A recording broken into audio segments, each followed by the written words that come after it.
So my name is Federica Duca and I'm the academic coordinator of the program.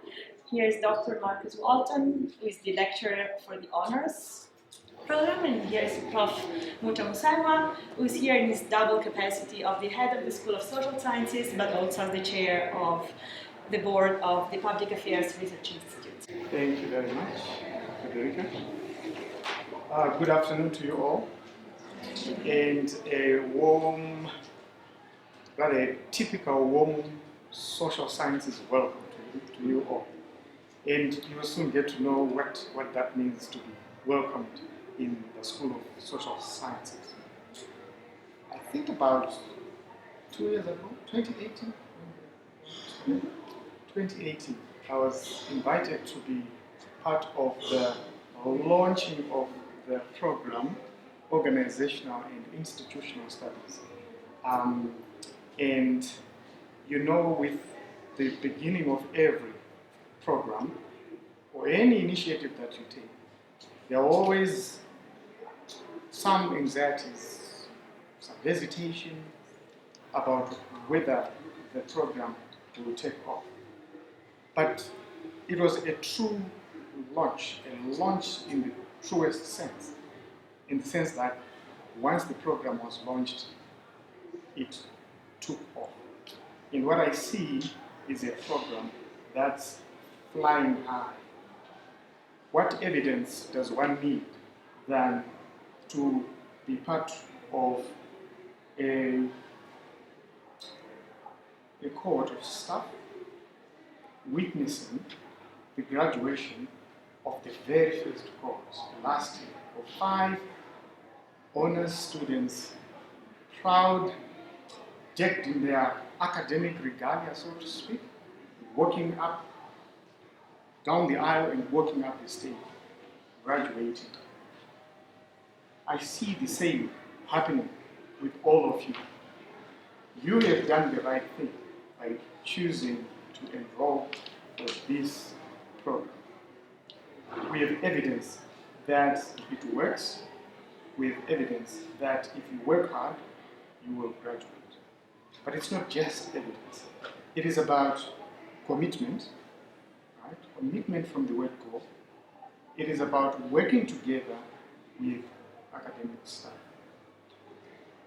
We have well-qualified academic staff within the School of Social Sciences.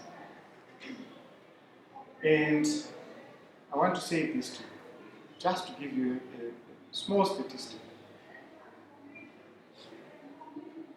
We are 5 schools in the school, in the Faculty of Humanities, and this particular school called Social Sciences prides itself in one undisputable fact, and that is that all our academics, all of them, have got PhDs.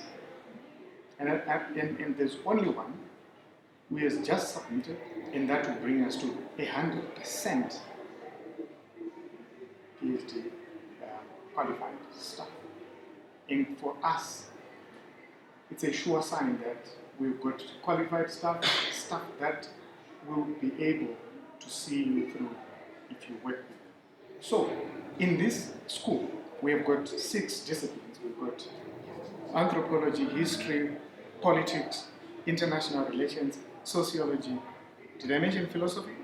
So we like to call these disciplines, right? And some people call them departments. We like the word disciplines. It's more sounds nice. All right. And then we've got a range of interdisciplinary study centers. We've got the good development studies. We've got organizational and institutional studies. We've got ACMS, African Center for Migration Studies. It is because of the interdisciplinary nature of each of these centers and between departments that we derive the strength of this school. Because what makes our school the best? I wanted to say one of the best, but I think they are the best. It is because of students like you. caliber of students we attract to this university, to this school, to this faculty is quite high. We cannot be the School of Social Sciences without you. Just to substantiate a little, because that's what social scientists like you should be doing. You make a claim and you substantiate it with evidence. Just last year, in October, the Times Higher Education did some rankings, and this school, the arts and the humanities faculty, was adjudged to be first on the African continent. So we take so much pride in My name is Madu, and I'll be doing my master's. And I'm one of the 5 people who started with OIS in 2018 graduate.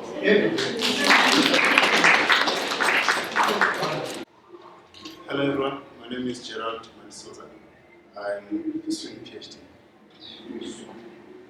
Hi guys, my name is Tapatwa Mutsakai and I'm pursuing my master's. Hi everyone, my name is Leslie Mtlanga. I'm pursuing the honors program. I'm Monique, I'm doing masters. Maybe as many of you know, this program, the Organisational and Institutional Studies program, is a program that really focuses on the study of institutions and organizations.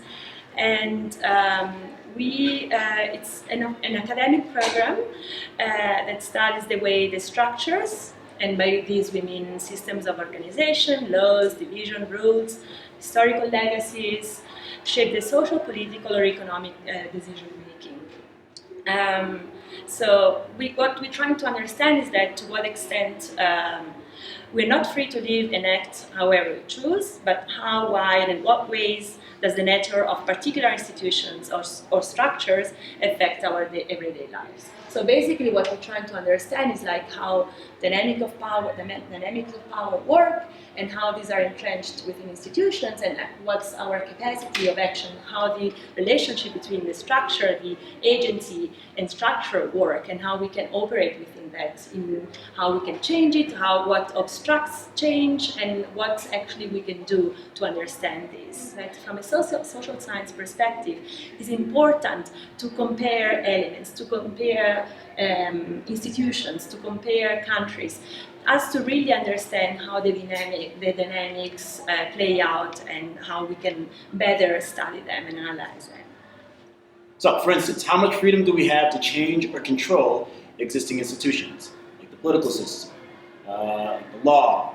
How much control do we have over our interactions we have amongst each other in society, for instance? How do individuals or groups, perhaps interest groups, pursue their interests within or outside these structures? So in legal ways, in extra-legal ways, how do these interests, how are they mobilized in ways that try to subvert particular structures or institutions? How is inequality, racism, and sexism reproduced in society?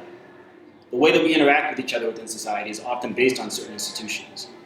And they might be just sociological, just norms, the way that we talk to each other, expectations that we have, hierarchies that have been embedded within our understanding of society. How is that reproduced over time? Why are some countries more democratic? Why are some countries wealthier than others? Right, so this is an example of a comparative approach, looking at 2 different countries and trying to understand why 2 otherwise similar units have completely different outcomes in terms of wealth or economic growth or something to that effect. There's been a lot of research that shows that institutions play a very large role in both of those issues. How do local governments effectively deliver basic services? On the flip side, why have some states lagged behind others in providing its citizens with rights such as housing, electricity, education, sanitation, security? To what extent do decisions made under older political systems, like colonialism, like apartheid, affect politics and the economy today? So how well can decisions that are made 50 years ago inform the kind of politics that we see today?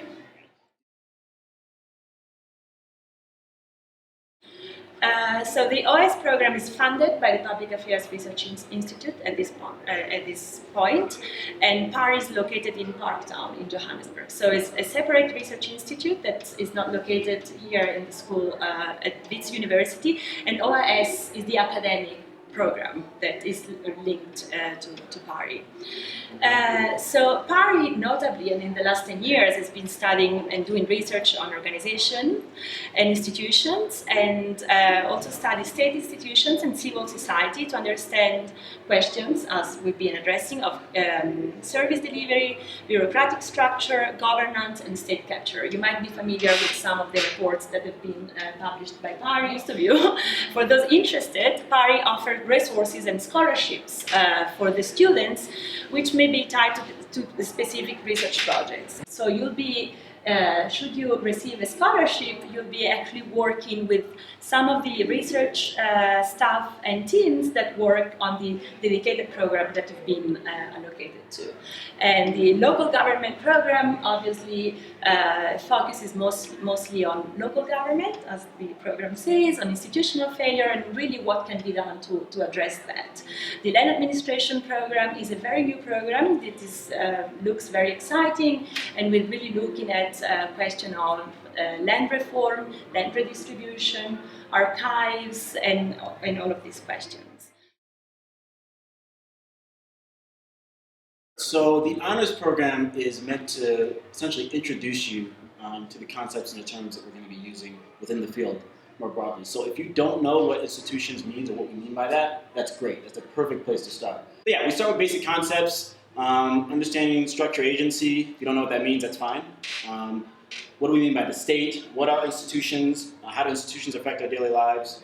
And a lot of this is basically looking at classic texts within the literature, and also trying to build on the work that's been done by existing scholars and thinking through our own questions. Like, what would be a way in which we could understand institutions using your own interests and developing a research project? What makes a good question in the first place? We're going to spend time thinking about what is a social science question? What makes a good one? How should we be answering it? What is a literature review? All these things that you may not know, and that's fine, but we're going to learn about that. So that's what the honors program really focuses on. So in the beginning, it's going to be a bit of a steep learning curve, but luckily the class isn't too large. So there's enough room for you guys to ask questions. If you have any confusion, my office is definitely available. I have office hours on Monday, but it's there for us to really start hit the ground running and understanding what we mean by institutions and how that's going to help us build in the program.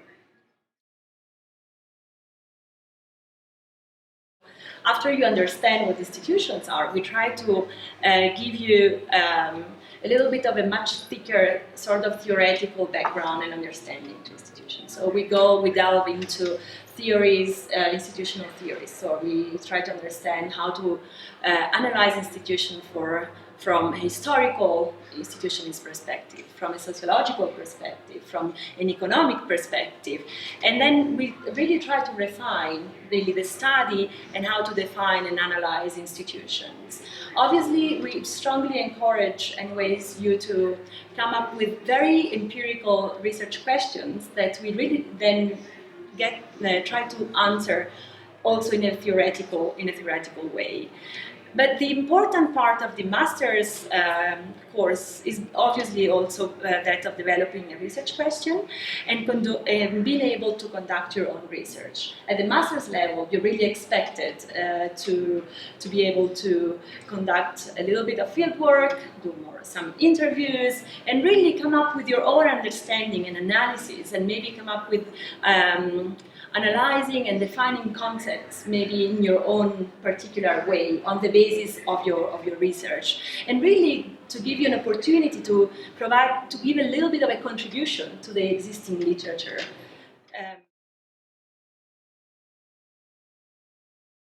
Finally, we're starting this year the PhD level, which we are very excited of, and we're really happy to have Owen and Gerald taking part to this orientation. And as you know, the PhD, it involves a much greater in-depth study and independent research, and a theoretical driven and methodologically rigorous analysis. So as you know, you'll be expected to develop a research proposal within 6 months of your registration, and we really try to help you also craft that. And for this reason, I strongly encourage you to come and attend our master's advanced concept class. So that if you are not that familiar with institutional theories, you really get a chance to do that. Well, this year we have introduced for the first time a methods course, both for the masters and for the honors.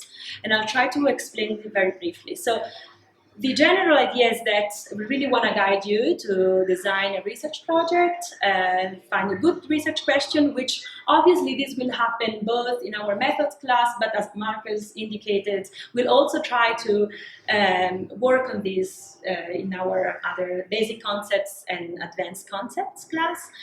And also we'll try to understand how to write a literature review. And finally, we're preparing you for your field work. We also will give you some support and workshopping for writing the final research essay.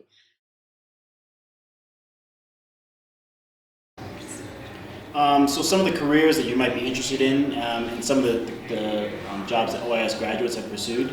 So things like academic researcher, lecturer, public policy researcher, policy consultant, analyst, and public service consulting. So these are some of the jobs that people have pursued after graduating from the program.